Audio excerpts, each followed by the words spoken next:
আসসালামু আলাইকুম। প্রত্যেক প্রবাসীর মা বাবাদের উদ্দেশ্য করি আজকের এই ভিডিওটা।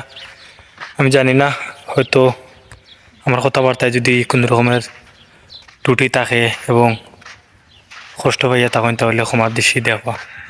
আসলে একটা প্রবাসী যখন দেশে ফিরে 3-4 বছর, আমি একটা ভিডিও দেখছি, খুবই কষ্ট লাগছে আমার নিজের কাছে। কারণ একটা প্রবাসী যখন দেশে ফিরার লাগি সে সব কিছু অলমোস্ট রেডি হয় যে দেশে যাওয়ার লাগি, তখন তার গার্জেন হলে যে হইন আরও 1-2 বছর তাকো, প্রচুর ঋণ। এই যে 3-4 বছর ধরে একটা প্রবাসী মানুষের প্রবাসে কাজকর্ম করে, আপনারা জানেন না আসলে প্রবাসী হলোর বেদনা, যে তারা কত দুঃখে ও কষ্টে এই প্রবাস জীবনে তারা কাটায়। আসলে ভিডিওটা আমার দেখে নিজের কাছে খারাপ লাগছে যে একটা প্রবাসী যখন তার পাসপোর্টটা সিরিয়া ফেলাই দেয়, তারও অলরেডি কিন্তু টিকিট সম্পূর্ণ কিছু হয়ে গেছিল, তারপরে দেশে যাওয়ার লাগে প্রস্তুতি নিয়েছিল।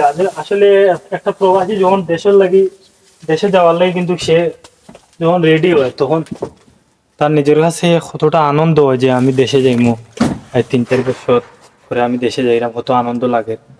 তখন যদি গার্জেন হলে যদি না করেন যে আর 1-2 বছর থাকো, অনেক গার্জেন হলে কইন যে প্রবাস জীবনে কি তা হলাই 3-4 বছর।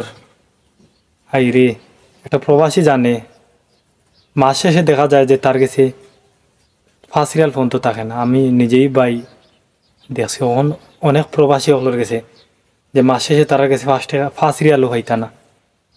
তো বিশেষ করে এইরকম গার্জেন হল যারা আছেন, দয়া করে অনুরোধ করবো আপনারা যে আপনারা ছেলে সন্তান হোক কিংবা বাইবাতি যাও, এরকম পরিস্থিতির মধ্যে আছেন, তারা প্রবাসী হলোর যে বেদনা আল্লাহ ছাড়া সেই জানে না।